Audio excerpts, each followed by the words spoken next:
So good morning, good afternoon, good evening. Hello, everybody who's joining us for this session.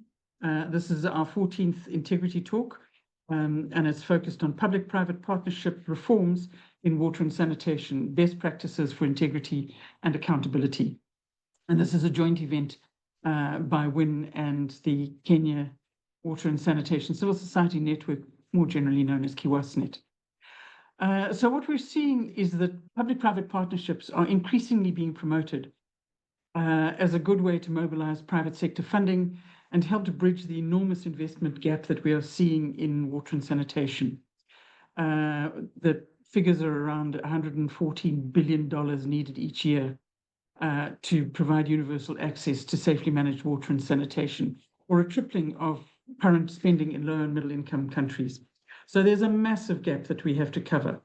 And public-private partnerships have been around for a long time, but they're being very strongly promoted as a way of closing this gap and meeting the delivery targets. So, for example, we've seen in Kenya in recent years some very major reforms being enacted with the goal of attracting more private investment for large-scale water and sanitation infrastructure, and particularly around water resources infrastructure and dams. Other reform processes have unfolded elsewhere, in Brazil, where private participation in service supply has expanded, in Tanzania and Zambia, where governments have taken some steps to clarify the issues of risk sharing and institutional responsibilities in bringing in the private sector.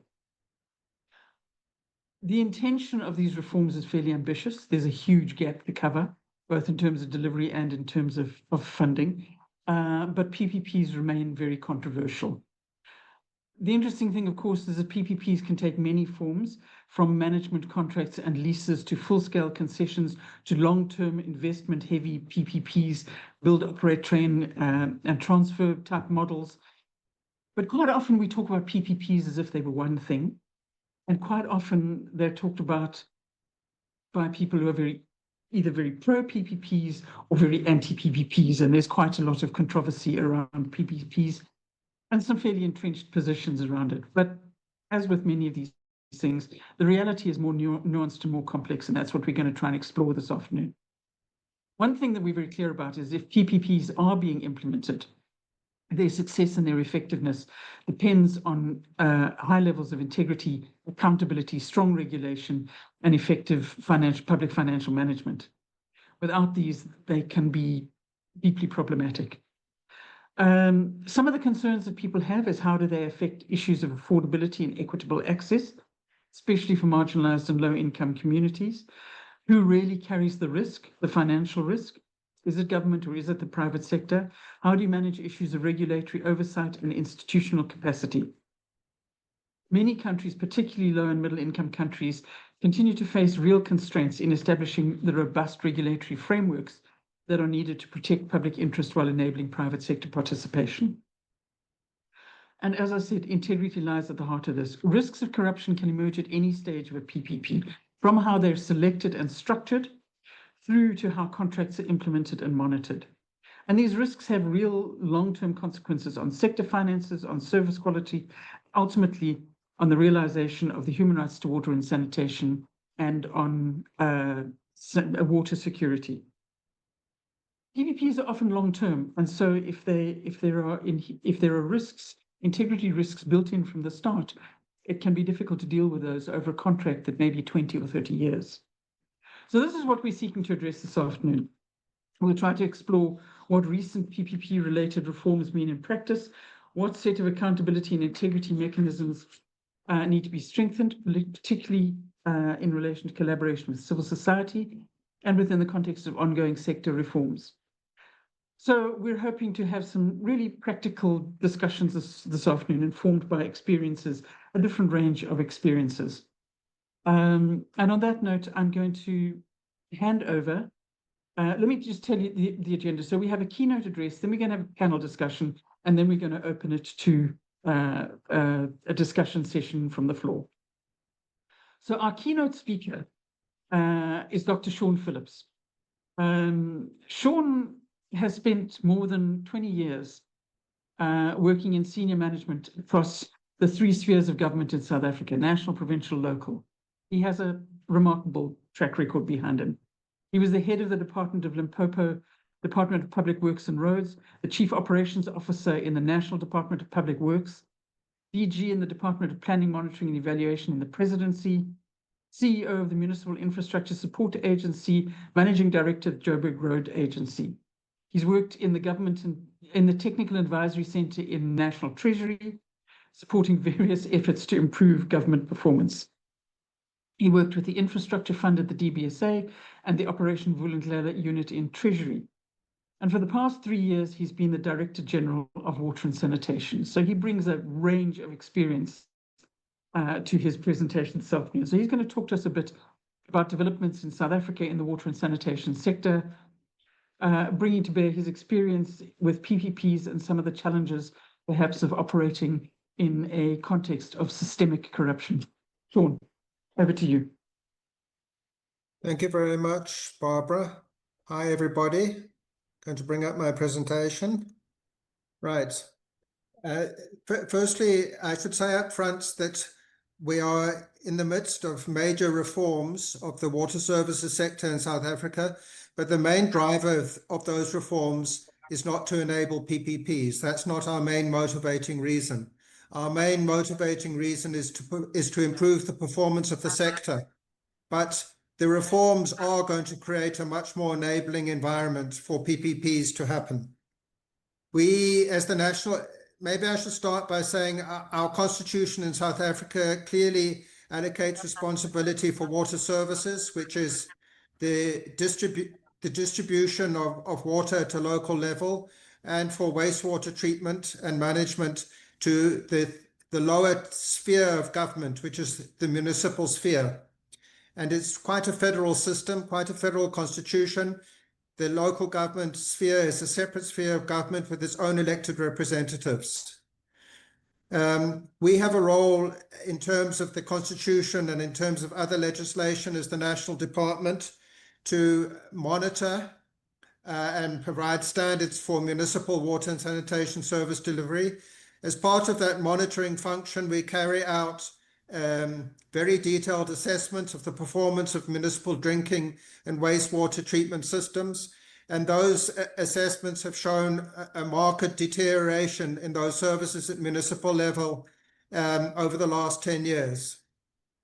On the slide shows some statistics, for example, that the percentage of water supply systems with poor, bad microbiological water quality has increased from 5% to 46% over the last 10 years. Most of the municipal wastewater treatment systems are in a poor or critically poor condition and polluting the environment and polluting communities. Assessments of municipal systems are very extensive, and they provide a huge amount of data which enables us to identify correlations, causal correlations. And we find that the main reasons for this deteriorating performance is municipalities not hiring people with the correct staff, related to that, not following standard operating processes for drinking water systems and wastewater treatment, and as well, the municipalities not allocating sufficient budgets for maintenance and upgrading of both their water and wastewater systems. Underlying this are some financial dilemmas. As in many countries, the water sector in South Africa is supposed to be financially self-sustaining. There is a national grant which goes to municipalities to enable them to provide free basic water to the indigent, and there are some infrastructure grants which go from the national government to municipalities. But apart from that, it's supposed to be financially self-sustaining. However, while there's a principle that it must be financially self-sustaining, there's no legal requirement for municipalities to use revenues from the sale of water for the water function. And many municipalities allocate a large portion of those revenues to other functions. Secondly, on top of the revenues not being ring-fenced, most of the municipalities have very high non-revenue water. The average for the country in terms of our last no-drop report was almost 50% non-revenue water. So you can see immediately here a huge contradiction that the system is designed to be financially self-sustaining. But firstly, non-revenue water is almost 50%. And secondly, municipal councils vote for a lot of that revenue to be used for other functions. So many of our municipalities are on a downward spiraling, self-reinforcement, vicious downward spiral of not having sufficient budgets to do the required maintenance and upgrading and development of the infrastructure and the hiring of the required staff. And also then, because of that, the service levels deteriorating, non-revenue water increasing through leaks. So it's a vicious downward cycle. Now, there's increasing consensus in the national government in South Africa that there are institutional causes at the root of all of this. This is how most municipalities are structured. Water is a technical department in a municipality, and the head of water does not have control over and responsibility for many of the key functions related to providing the service. The water department gets a budget every year, which is unrelated to how much revenue is collected from the sale of water. Usually they have no control over recruitment, which is managed elsewhere in the municipality, or procurement, which is managed elsewhere in the municipality, or the customer relationship. We think we need to move more towards a utility model. If you have the principle that water is supposed to be financially self-sustaining, you can't run something on a financially self-sustaining basis, in other words, in a business-like way, if you don't have control over key things like your recruitment, your supply chain, and your billing and revenue collection. Now, when we say that we want to move towards more of a utility model, it doesn't necessarily mean an external utility. And this is where I start to get into the issue of PPPs. You can have internal utilities as well, or municipal entities. So Cape Town is moving towards having an internal, City of Cape Town, for example, is moving towards having an internal utility where the water and sanitation department has responsibility for all of these key functions, and the revenue is ring-fenced for that department, but it's not an external private sector body. So this utility model can be either internal or external. This process of reform is being driven by our National Treasury, which has put in place a very large new grant. It's an incentive-based grant to incentivize the municipalities to reform, starting with the big metropolitan ones. And if the municipalities move towards changing towards this utility model, then they get access to this grant. In addition, we've tabled a new Water Services Act in Parliament, which similarly clarifies that water service providers should be responsible for all the functions related to providing the service, and that water services authorities, which is the municipality, the top of the municipality, which has the responsibility to ensure that water services are provided according to standard, that they must make sure that the water service provider, in other words, the part of the municipality or an outsourced provider, provides the service according to standard, and that provider has a minimum level of capacity which will be determined through them having to get an operating license from us. So in conclusion, we do need to draw on private sector capital and expertise in South Africa. There isn't sufficient capital in the public sector to address the needs, nor is there sufficient expertise. These reforms will result in a more conducive environment because it's very difficult to develop bankable projects in the water sector if revenues from the sale of water are not ring-fenced in the current institutional environment, which is there in South Africa. So we're moving to a situation where we hope, or our intention is, that water service providers, which are the delivery bodies, become professionally managed utilities with full control over all the management functions required to provide the service, and with ring-fenced revenue from the sale of water and from sanitation charges. And that Water Services Authority, which is the part of the municipality which has the original function, should ensure that any water service providers they appoint, whether they're internal or external, have a minimum level of capability as measured by having an operating license. And we think that with these reforms, we'll find that water services authorities will start to also consider private sector water service providers and the option of going for concessions more than they are currently doing.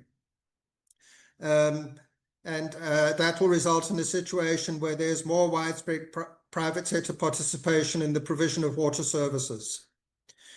And then finally, just a comment on corruption is that I think generally between ourselves and the National Treasury and the Presidency, there's a consensus that in order to manage the risk of procurement, we need procurement reforms where we have much more transparency in the procurement process, but also there's a need to professionalize the procurement function.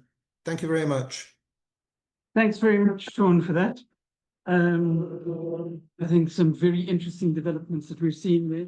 And as you said, the intention is not to bring in the private sector, but it will enable PPPs to be possibly part of the solution to the problem that you have sketched out today. So we're now going to move on to the panel discussion. And we have two panelists, two other people, and then Sean will join the panel as well. And each of the panelists is going to give a brief presentation, and then we will go on to some questions. So the first person is Olive Kabatwaire. Olive, I apologize for my pronunciation, who is the Africa Regional Manager and Learning Lead for COST International, with over a decade of experience in gender and development, infrastructure governance, public policy, and social accountability. She oversees the growth and implementation of COST in Africa and leads global learning initiatives, supports members through policy advocacy, capacity building, and technical assistance. She's previously was the COST manager in Uganda for 6 years. She's worked across 70 local governments, engaging in diverse and vulnerable communities. Beyond her governance work, she's a writer, a storyteller, and an entrepreneur involved in farming adventures in Uganda. Olive, thank you very much. Over to you. Thank you, Barbara. And you mentioned the name very correctly. Many people have challenges with my name. Good afternoon, everyone, and thank you for inviting COST to this Win Integrity Talk, Barbara and team. Today, I will share highlights from a recent COST International survey, exploring how private sector actors view transparency and integrity in infrastructure. Our goal for this survey, conducted in the last quarter of 2024, was to understand the barriers, perceptions, and opportunities for improving ethical leadership and accountability in this space. We see integrity as a daily commitment, and it is not just a value, it's a daily practice. It's about transparency, accountability, and ethical decision-making, especially in sectors like infrastructure, where large sums and public trust are at stake. And therefore, every actor, public or private, has a role in ensuring systems are fair and efficient. In 2024, COST International conducted a global survey across construction sector players, including contractors, consulting engineers from 15 countries in Africa and Latin America. We had from 219 respondents, including 105 from 6 African countries, Ghana, Nigeria, Uganda, Malawi, and Mozambique and Ethiopia. These are COST members, focused on COST members. And the focus was to uncover the barriers and risks that undermine effective project delivery from a private sector perspective. And the results were validated at an in-person workshop in Kampala in December 2024. Now, we received mixed perceptions, with results showing mixed feelings about how infrastructure projects are run. Nearly half of the respondents see projects as complex and difficult to manage. 47% are worried about delays, and 2/3 questioned how consistently rules and anti-corruption measures are applied. In summary, there is a lot of uncertainty both about process and performance. We looked at sector performance and ethics. Around 40% of the respondents say they think design and construction quality is adequate and half of them believe quality control tools exist. However, the open-ended comments told a deeper story, including issues around low price bidding, bribery, poor supervision, and substandard materials were major concerns highlighted. And while 70% of the respondents of the firms have codes of conduct, only 16% say ethics training is adequate. Our conclusion on sector performance and ethics is that integrity exists on paper, but not always in practice.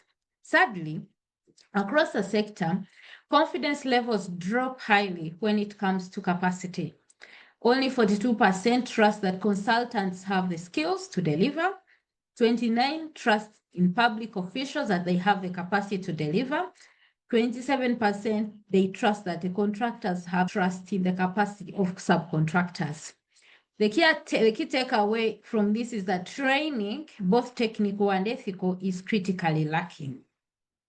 Regarding market confidence, only a quarter of the survey respondents believe the market is open and fair, pointing out barriers like favoritism, opaque processes, and high entry costs, making it hard for new or smaller firms to compete. Just 14% have confidence in procurement and only 20% in contract management. And many believe success depends less on merit and more on who you know, technical know-how. There are several issues around corruption. Corruption remains a huge fundamental challenge from tendering to payment stages. Both public officials and private firms are implicated, with 40% of the respondents identifying companies as sources of corruption too. Political pressure and weak enforcement worsening the environment. We all must note that integrity gaps are a shared problem requiring shared responsibility. Looking at the regional commonalities between the two regions, Africa and Latin America, and as I finalize, across Africa and Latin America, patterns are strikingly similar, with issues around low confidence in the rule of law, frequent delays and inefficiencies, weak capacity across all actors, and markets not rewarding high performers. The consistent message from the survey across the two regions relates to the existence of formal frameworks, but implementation challenges. In closing, what does this tell us? Integrity in infrastructure isn't just about preventing corruption. It's about building systems that reward transparency, performance, and trust. As the survey shows, the private sector is ready to engage, but needs clearer rules, stronger enforcement, and consistent ethical leadership. Thank you very much for listening, and let's keep working together to make integrity the foundation of infrastructure delivery. Thank you. Over to you, Barbara. Hello, thank you very much for that. That was extremely interesting. Some really useful information there. Just to note, people, that the report that Olive was discussing is listed in the chat, so you can access it and track down that data and look at it in more detail, because there's clearly a lot there to unpack, but some real issues about low levels of trust in the sector, huge levels of corruption, and then of course the challenge that often water and sanitation projects are complex and messy and difficult, with the possibility of delays. So some significant challenges there from the private sector side, and it's often a side that we don't hear so much. So just before I forget to say, if you have questions, you can wait for the discussion section, or you can put them into the Q&A, type them into the Q&A, and they can either be answered in writing, or we can raise them when we come to the discussion session. I'm now going to hand over to Malesi, but I just want to note as well that we do have another panelist who has managed to join us, Exaudi Maro. So I will come to him after Malesi, and then we will come to the questions and engagement with the panel. So Malesi is the CEO of Kiwasnet, the national body that represents water and sanitation CSOs in Kenya. He focuses very strongly on integrity, accountability, and good governance in the wash sector. And he's also been instrumental in efforts to combat sexual corruption in the water sector through evidence-based advocacy and a petition to Parliament, the legal recognition of the offence. Under his leadership, Kiwasnet publishes The Voice, an annual CSO performance report promoting transparency and accountability. Kiwasnet also empowers communities and youth to monitor water projects and budgets, championing citizen oversight and a rights-based approach to water and sanitation governance. Malesi, over to you for some input, please. Thank you very much, Barbara, and good morning, good afternoon, good evening to the audience. As has been mentioned, I will largely speak from the civil society perspective, looking at it from the fact that Kenya has recently enacted amendments to our water sector legislation, specifically allowing for PPP in Kenya. But I'll largely focus on the perspectives of civil society and the engagement of civil society. And interestingly enough, over the last 1 week, it's been part of a very interesting conversation within the civil society fraternity here. Unconnected to this webinar, but really contributing to important perspectives in terms of a bit of the content and conversations. Now, despite the fact that the PPP amendments have been recently enacted, the Kenyan water law has previously already embraced the engagement and inclusion of private sector actors, but also making an attempt to provide specific guidelines, controls, and safeguards with regards to the level to which the public sector institutions remain the lead with regards to the delivery of service. Now, from the civil society perspective, is that the fundamental obligation remains with the state. That this obligation to observe, respect, and fulfill the human rights to water does not change and is not transferable.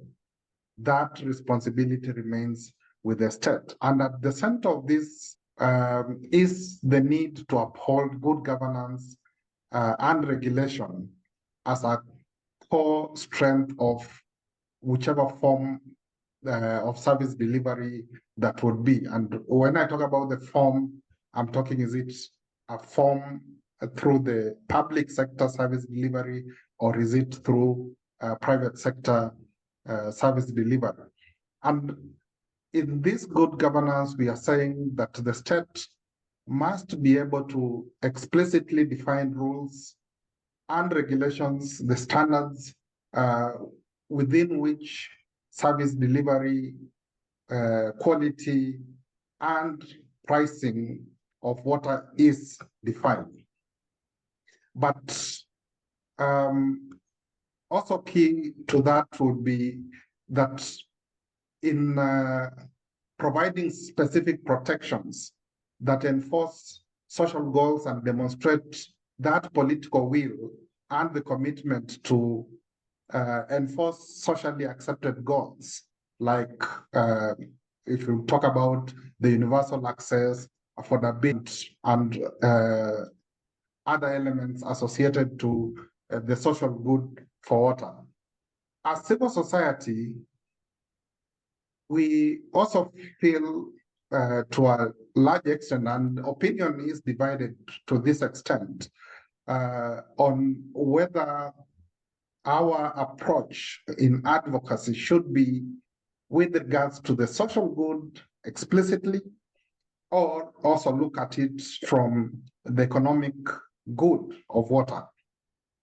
Now, as KEWASNet, our position is that we must look at ourselves as a rights-based accountability partner in this conversation, as well as to the private sector actors that have been spoken of.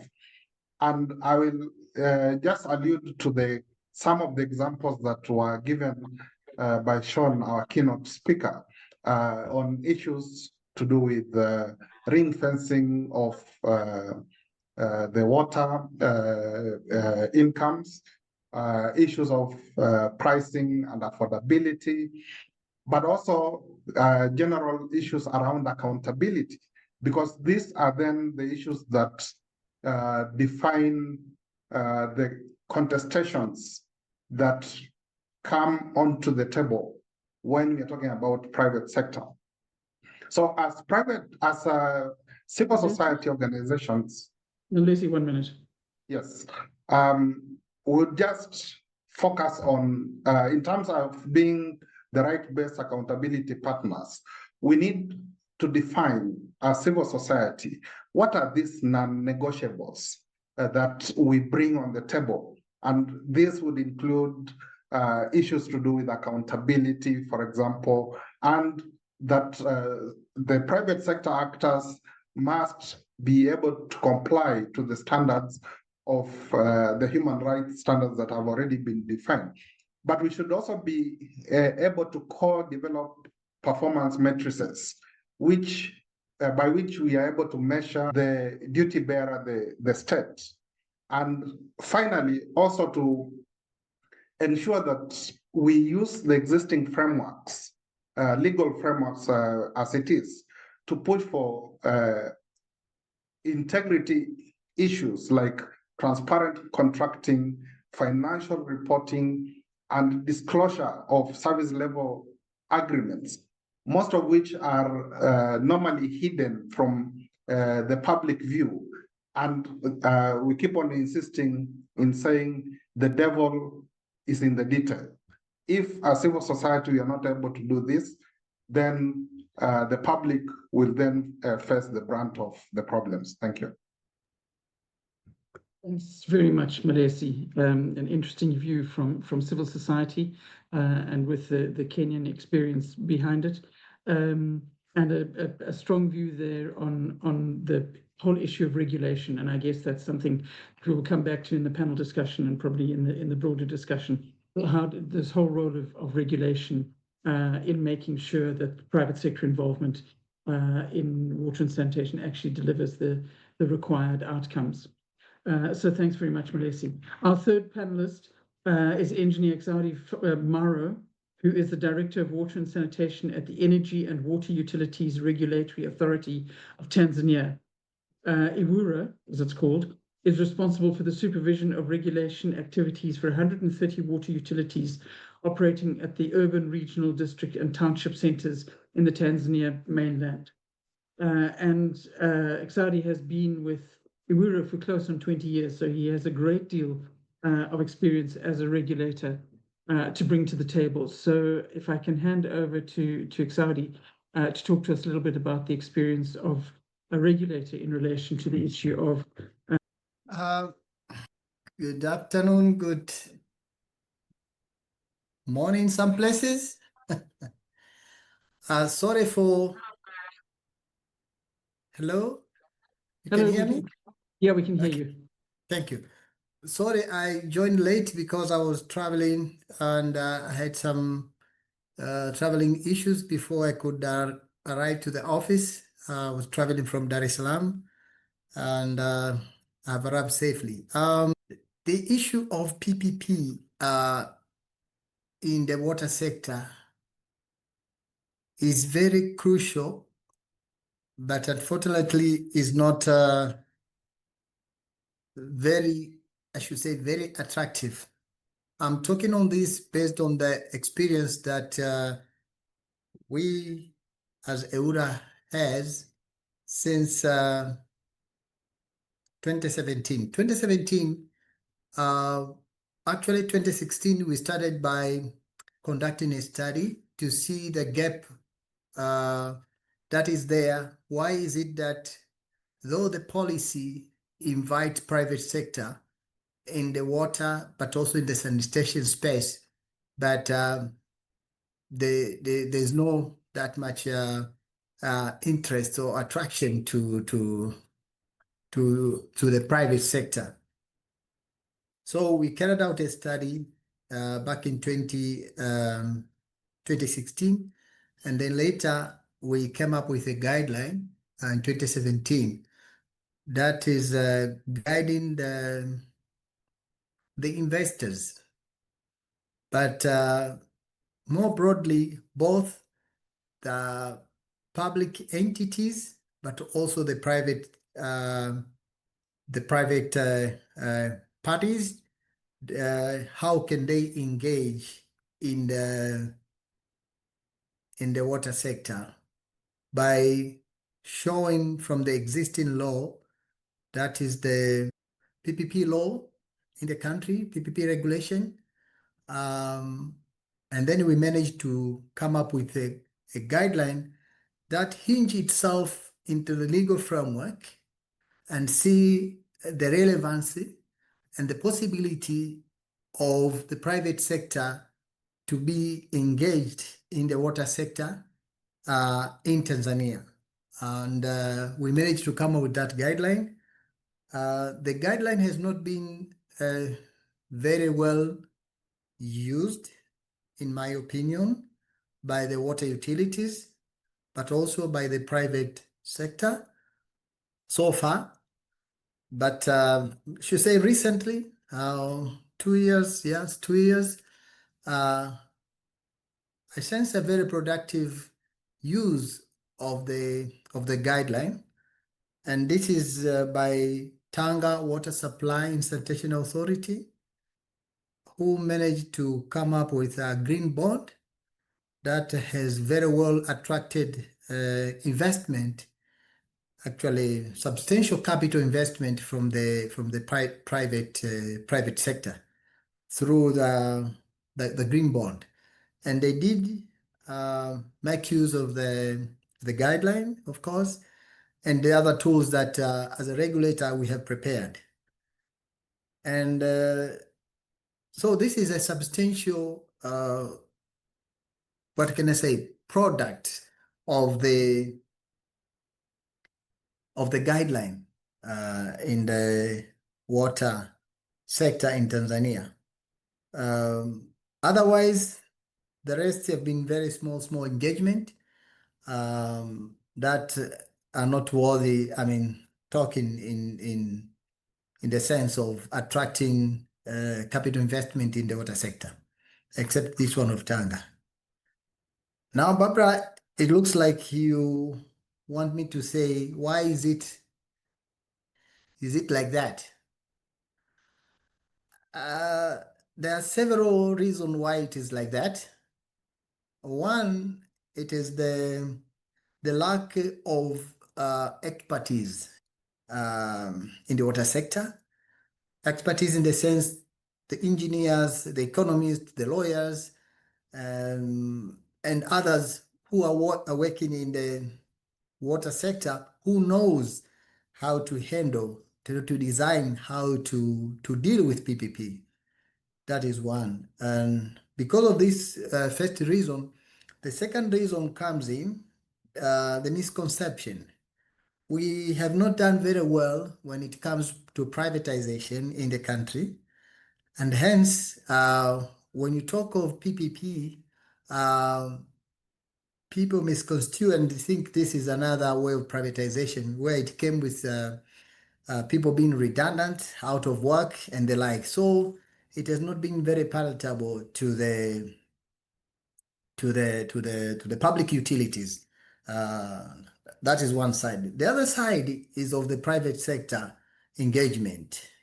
I see the private sector not well informed of the opportunities that are there, that they can also do business and come out with profit.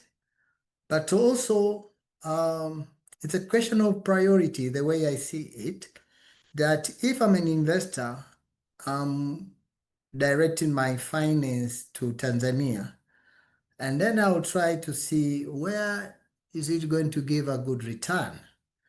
And looking at the water, maybe take very long, and looking at other, maybe mining, maybe telecom and the like. So as a private investor that has very limited knowledge of what is going on in the water, but also in the sanitation space, then I see what is more advertised and more with a lot of information with regard to other sectors like the telecom, like the mining, and the like, maybe hotel, things like those, depending on the volume of investment that a private sector would like to put in.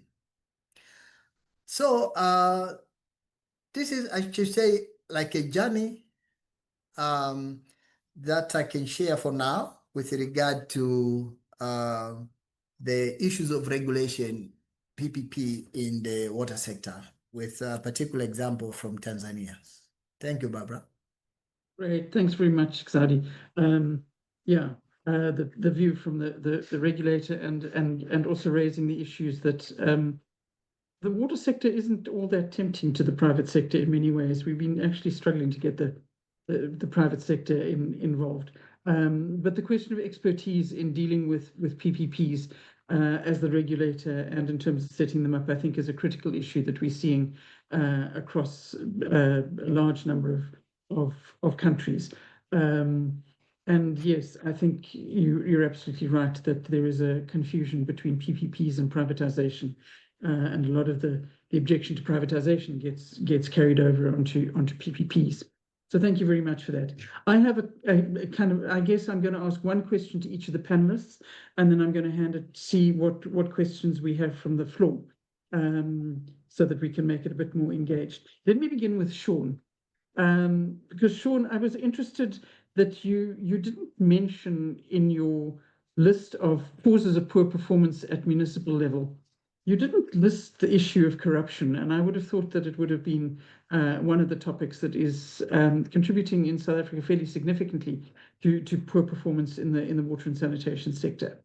And I was just wondering whether you think that should PPPs be used in the water sector at the municipal level, for example, do you think that they can serve to counteract the high levels of corruption, or do you think that they are likely to get caught in the high levels of corruption and therefore just be another tool for rent seeking and corruption?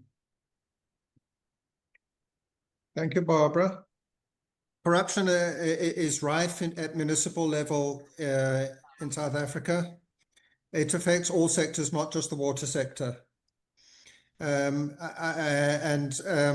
think if municipalities are going to be procuring PPPs and contracting, it's also going to be susceptible to corruption. I don't think it will be immune. There will also be corrupt forces both in the private sector and in municipalities, which will attempt to capture such initiatives. So perhaps the reason why I didn't focus on it is because it's a generic problem affecting municipalities in all respects. It's not unique to the water sector. But as I indicated in my presentation, you need procurement reform in South Africa. It's not, again, something unique to water. You need procurement reform at municipal level, particularly for the large municipalities like the metropolitan municipalities, which have huge procurements. They should have professionalized the procurement management. The senior people should be members of professional associations. They should stand to lose their professional membership if they found guilty of corruption. Just like medical doctors or professional engineers, professionalization is key. And then creating increased transparency around the procurement processes, coupled with professionalization, I think. And if you read the National Treasury's recent policy documents, they also think that increasing transparency is the best way of reducing corruption, and of course then acting on corruption when it's exposed through the increased transparency. Thank you. Thanks very much, Sean.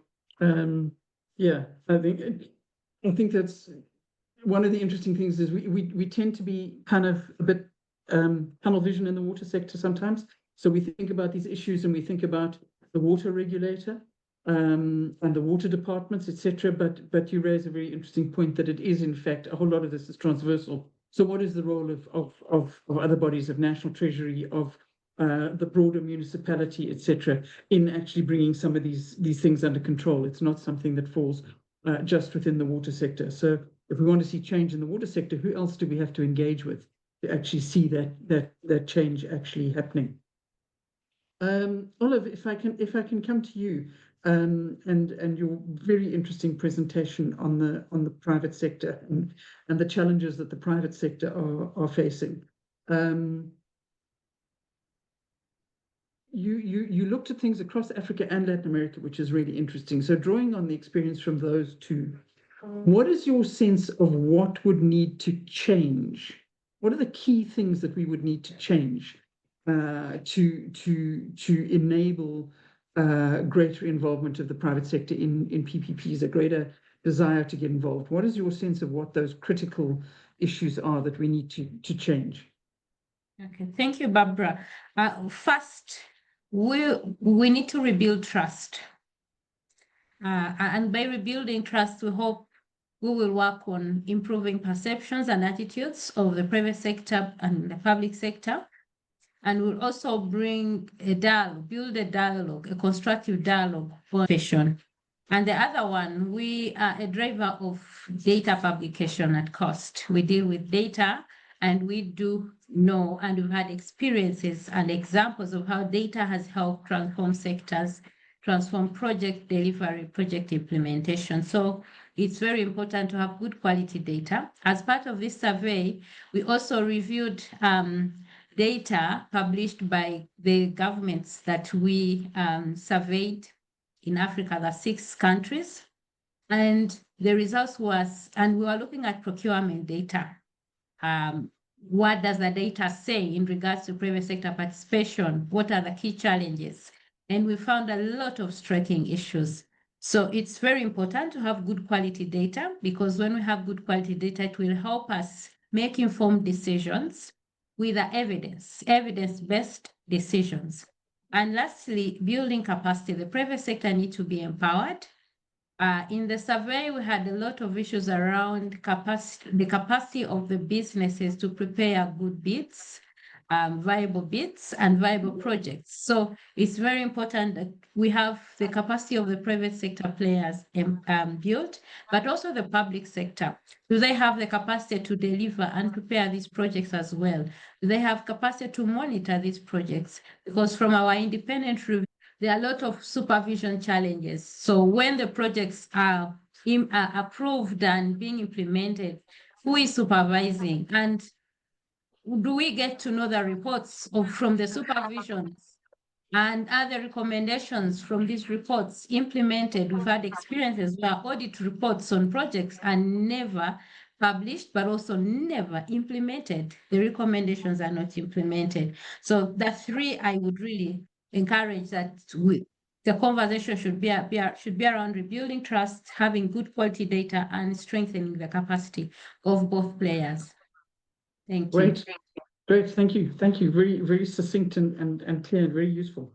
I want to build on this idea of trust, because Malaysia, I want to come to you. And when I was listening to Olive's presentation, I was thinking that a whole lot of the issues that are raised by the private sector also, in a sense, issues, not all of them, but there are those kind of issues being raised by civil society as well, particularly around issues of corruption, low confidence in procurement procedures, not trusting government, etc. There seem to be similar issues there. And I was wondering whether you have any experience of, or think it might be interesting to see a stronger relationship between civil society and the private sector, who are not necessarily always comfortable together, in terms of actually improving public-private partnerships, but also improving sort of service delivery more generally.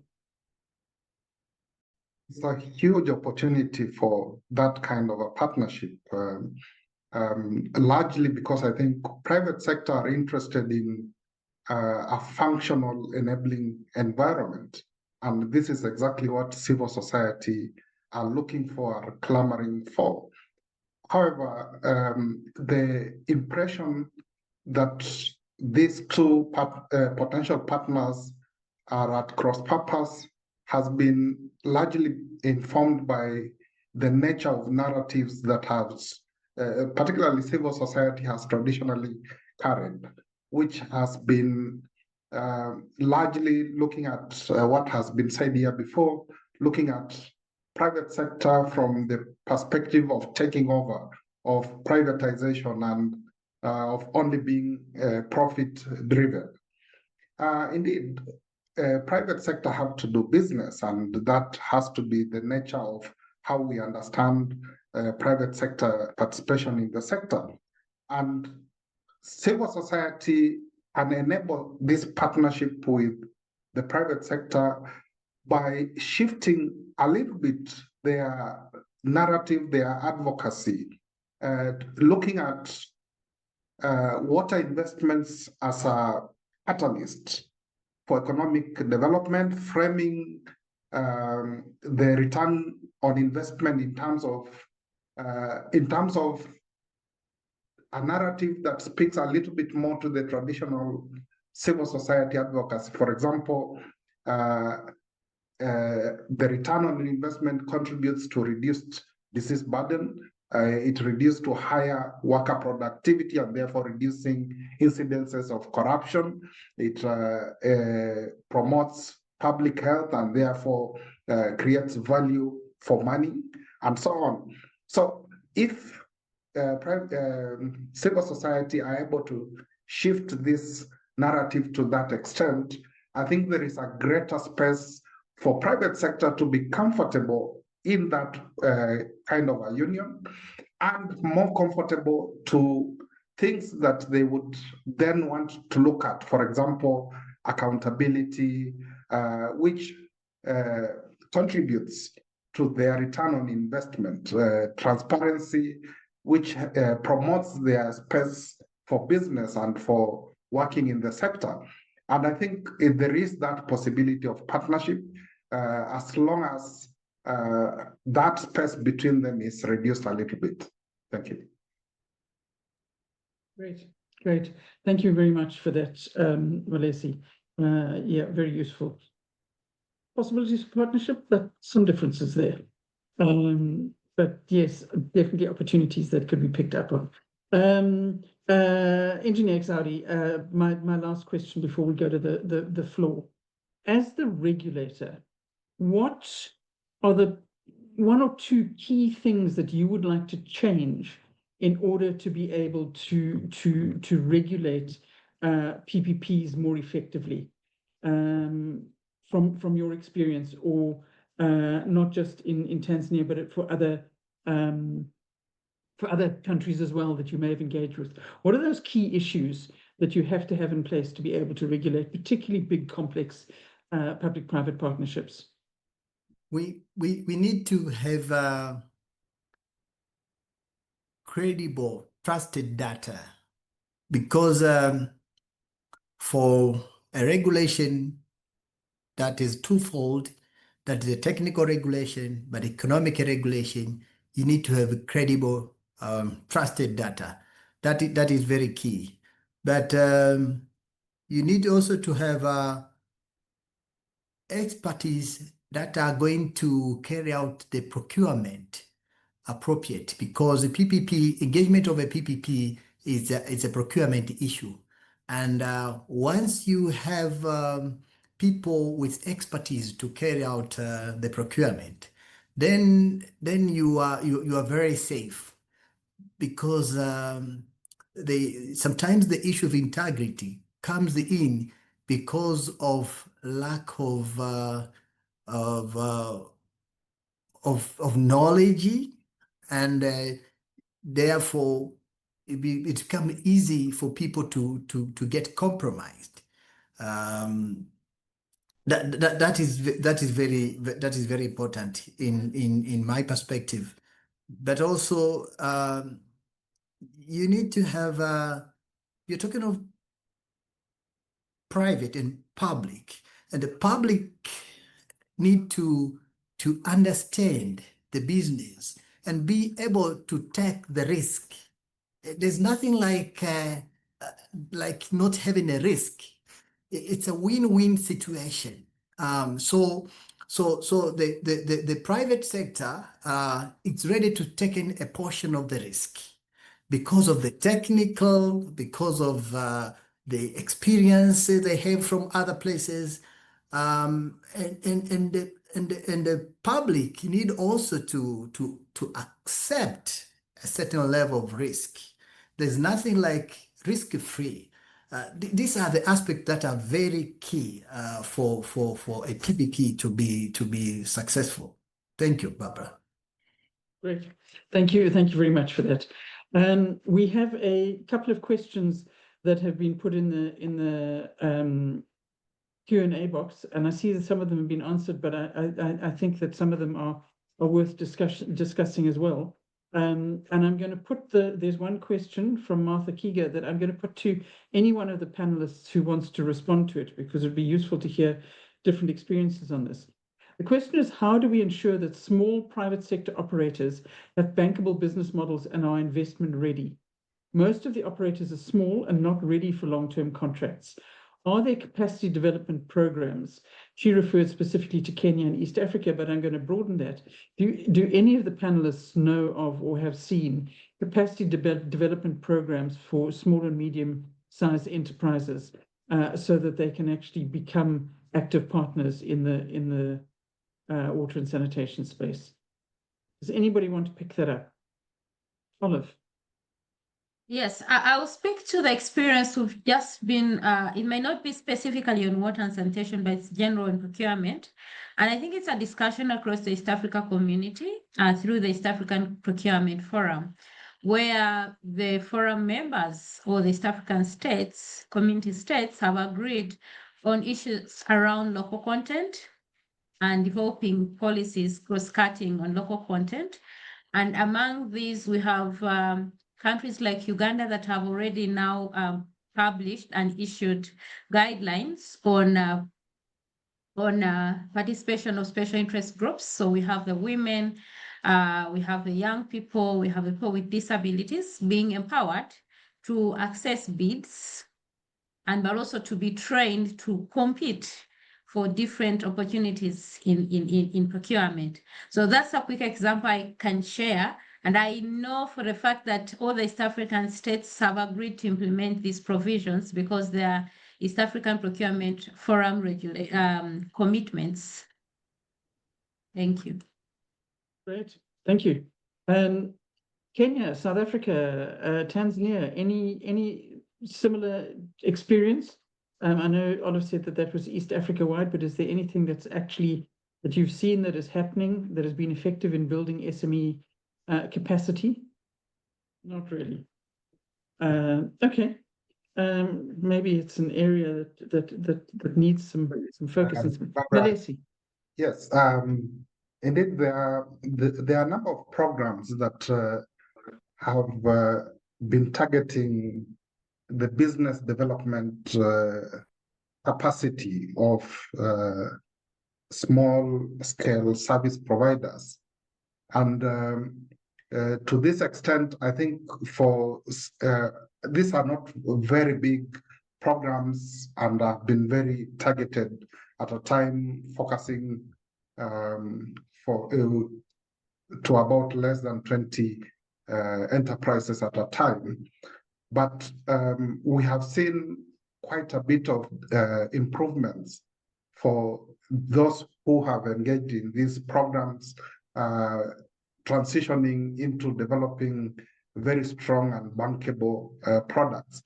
But I guess there is still a huge opportunity for the sector itself to provide a framework for a much more formal engagement and support for such small-scale service providers.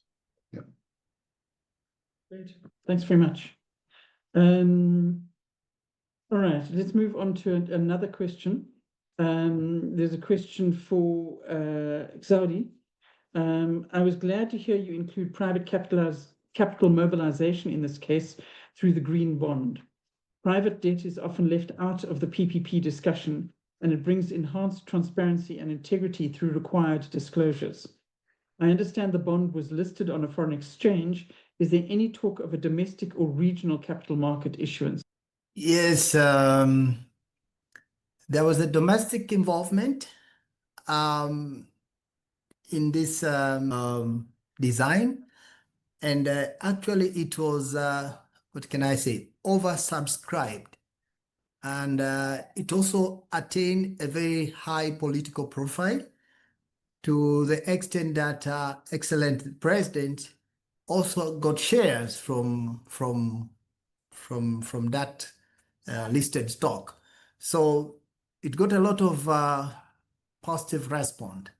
The political arena, but also the general public, to the extent that it was oversubscribed at the local level. That's what I can say. Okay, thanks very much. And then there are a couple of questions that have actually been answered already in the Q&A, but I'm gonna ask maybe some of these just to get the person who responded to talk to them, because I think there's a little bit more substantive stuff that can be added to it.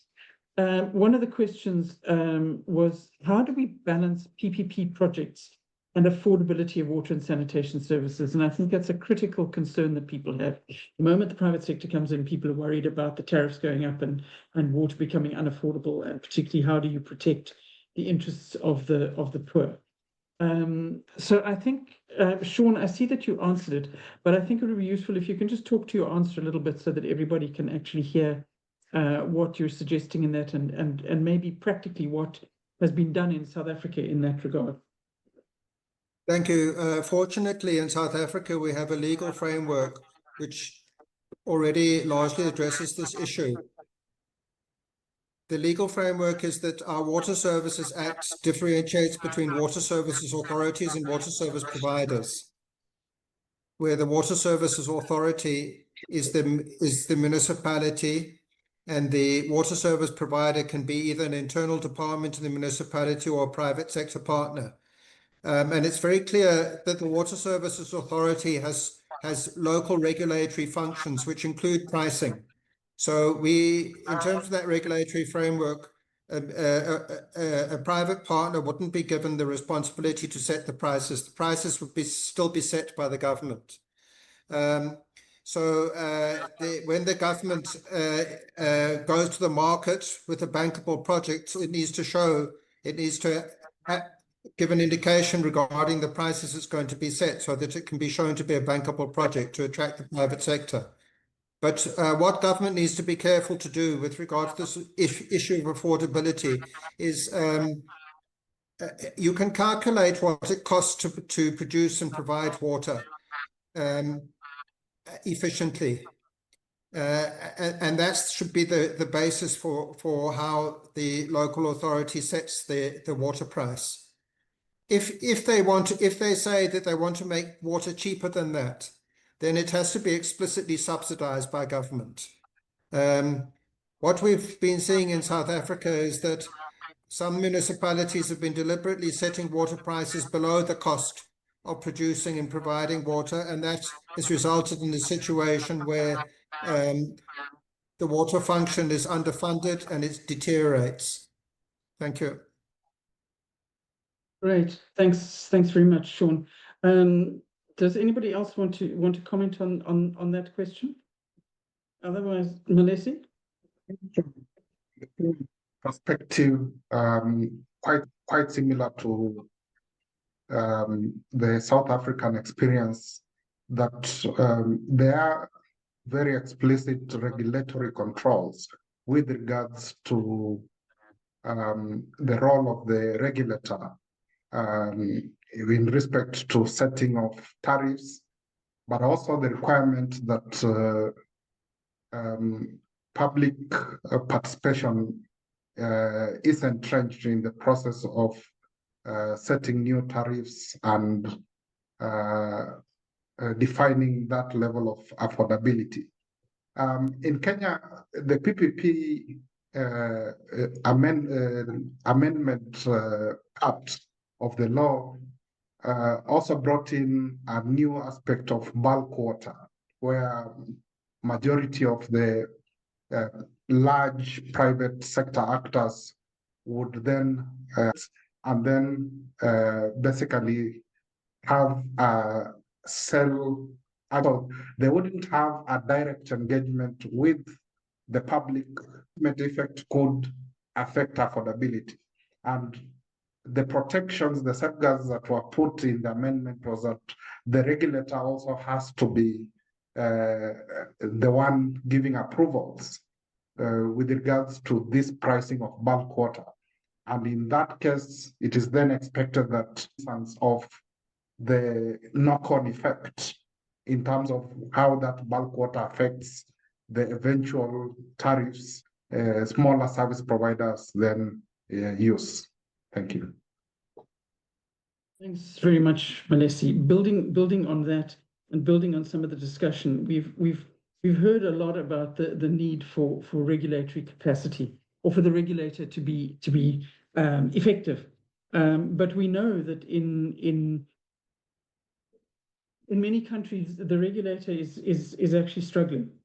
So even for example in the UK, and this was in the context of privatization, not in the context of PPPs, but we've seen the regulator not really being able to cope with properly regulating private service providers, and that was in the UK. That wasn't in a lower or middle income country.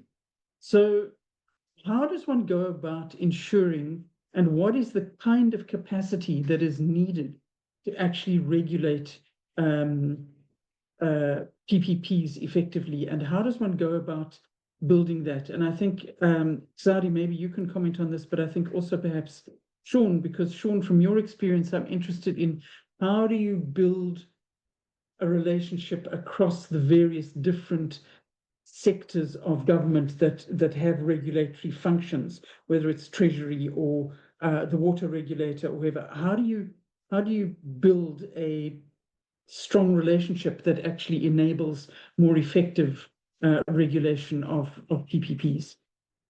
I don't know, Saudi, if you would like to start, and then maybe Sean can come in. We have looked at the Water Supply and Sanitation Act. Basically, we have been looking at the legal framework and see where is our mandate lies.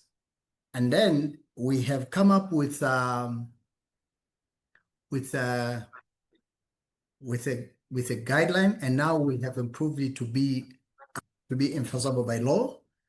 But we started preparing a guideline that guide the utilities, because here 100% of the utilities are 100% owned by the government, that they should prepare a business plan. And we made sure that our power as a regulator has gone into the Water Supply and Sanitation Act, whereby we have been given the mandate to review the business plan. Hence, we have prepared a guideline, a comprehensive guideline that guide the utilities. What are the prudent costs on a horizon of 3 years? And now we have changed, actually. It is going to be 5 years, multi-year tariff. And this is based on the 5-year business plan of the utility. And in so doing, you are building a capacity, financial capacity of the utility. The business plan that they are preparing, they are bankable.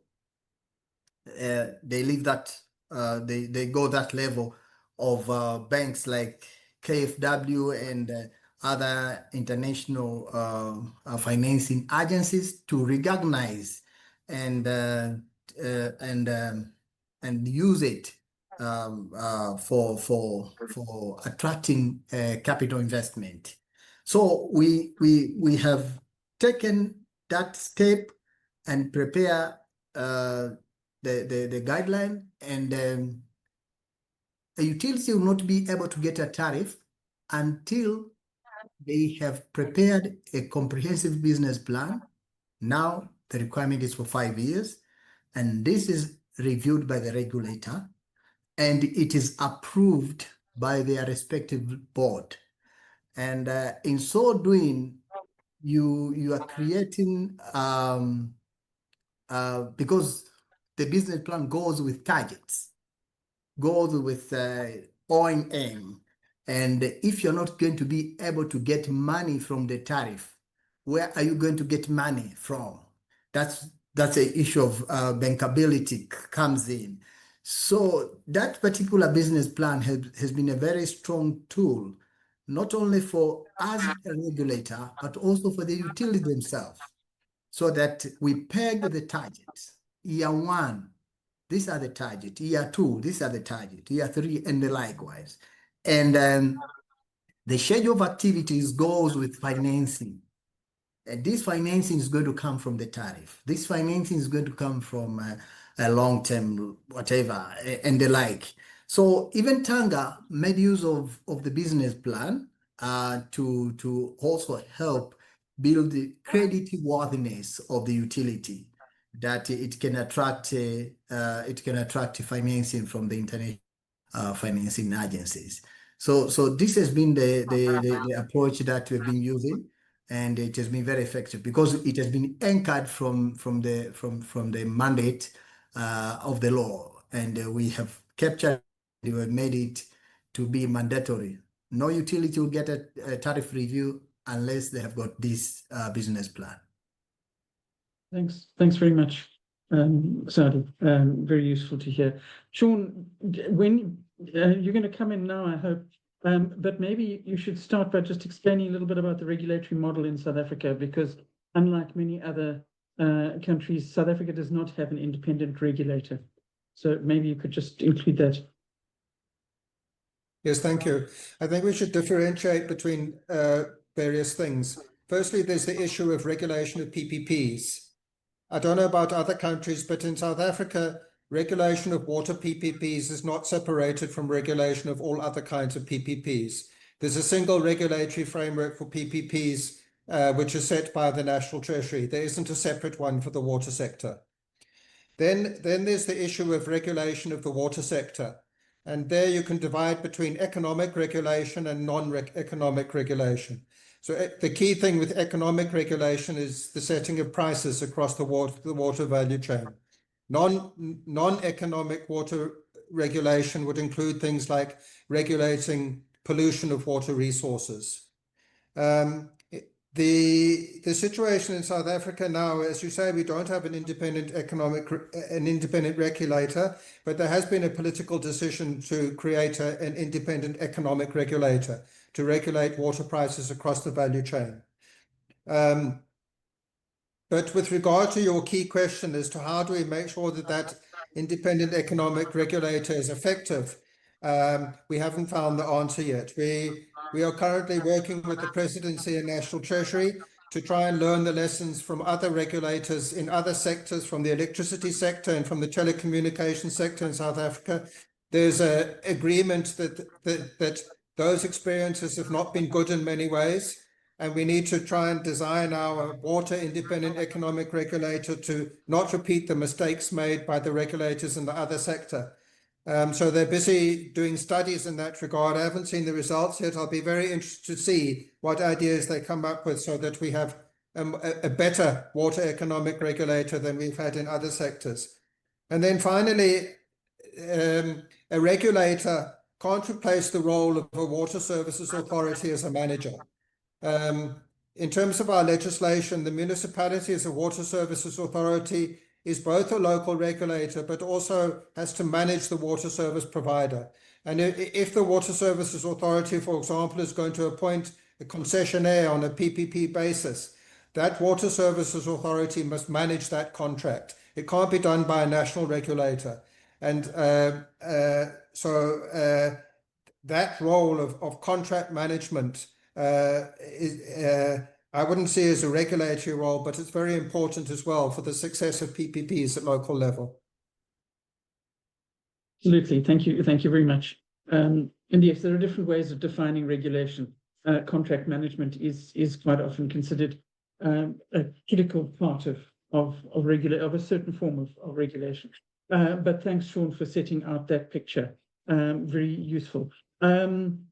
I think at this point we have 10 minutes left, and what I would like to do, since I see that I think all the other questions have been answered in the Q&A, I would like to give each of our panelists 1 minute to just highlight what you think the key lessons are that you would like to bring to this discussion.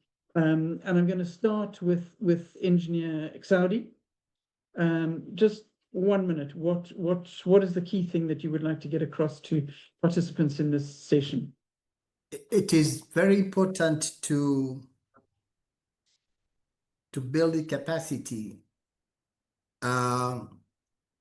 in understanding, in preparing, in managing the PPP contracts, both in the private but also in the public. I see this to be very, very important.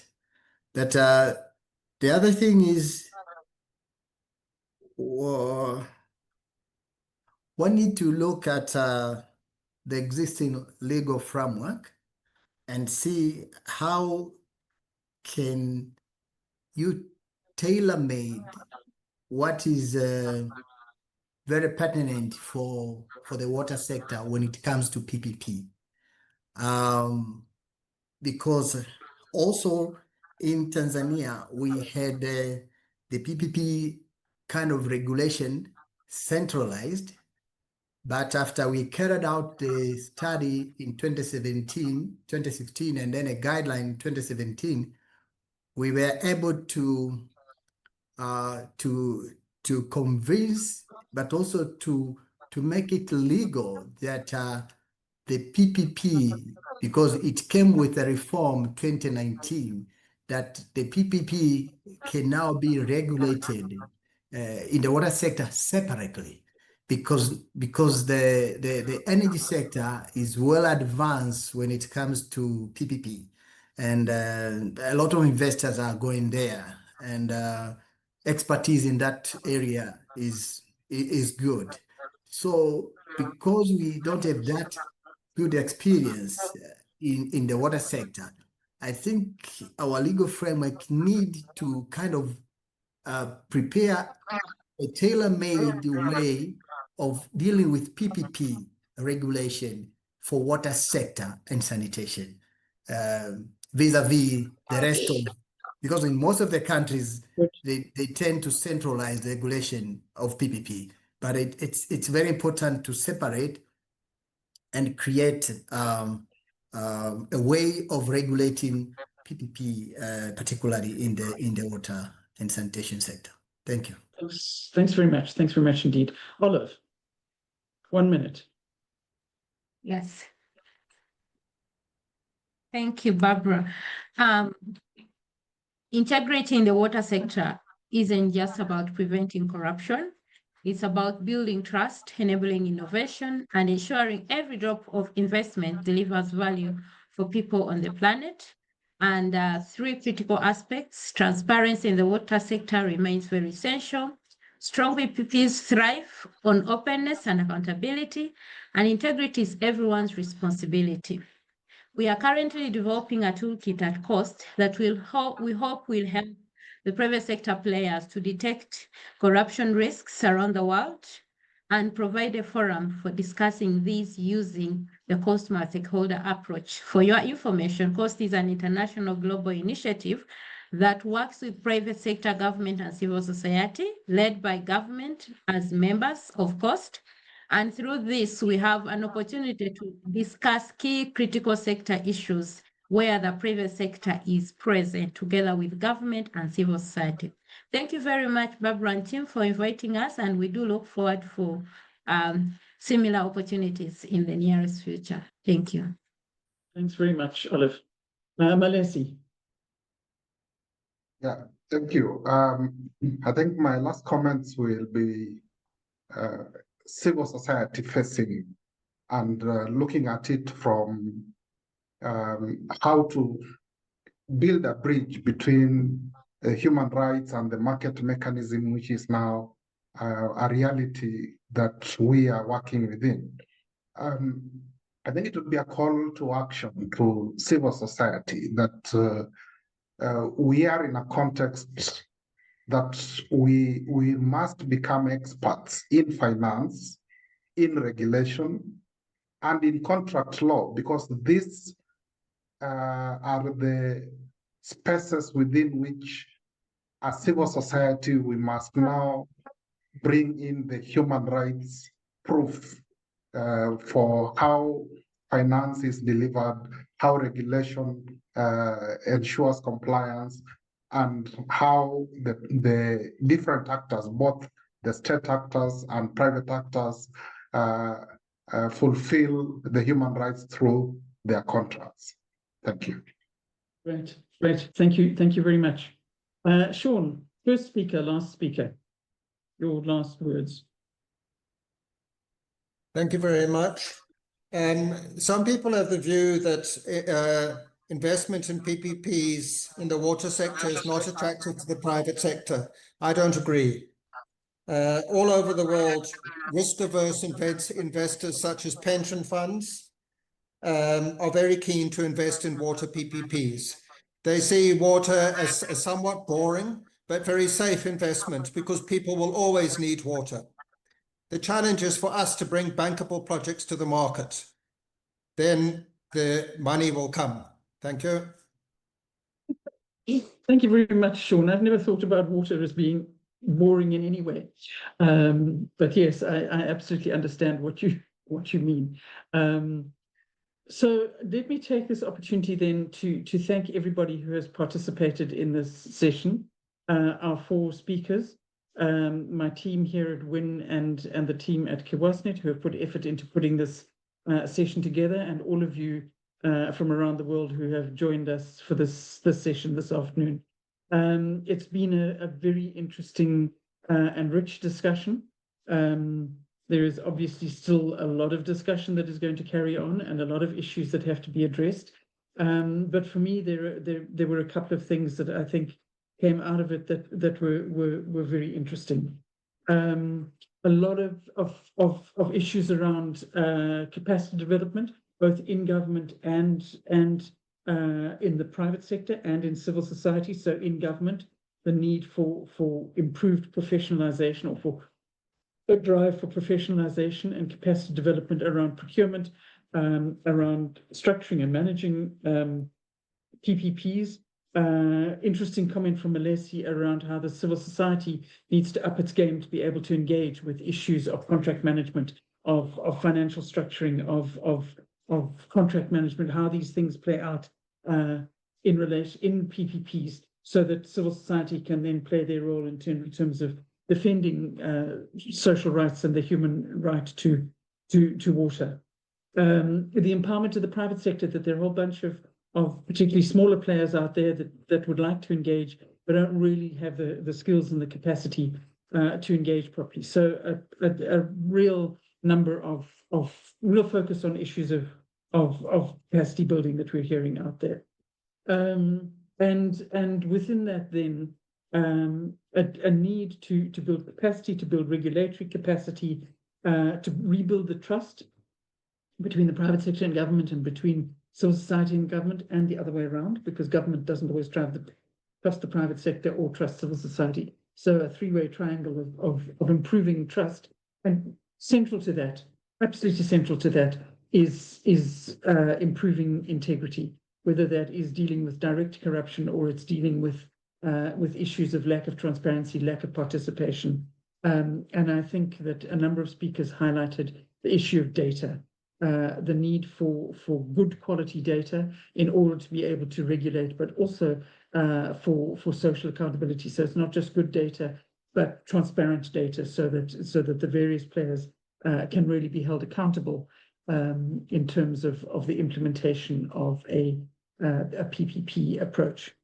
So yeah, I would just like to end by copying what Olive said, which is that integrity is everyone's responsibility. And I hope that everybody who is part of this workshop this afternoon has taken away some good ideas and will take away with them the sense of being a champion for integrity, whether it's in PPPs or in any other space in the water and sanitation sector. So thank you very much to everybody. It's been a very interesting session.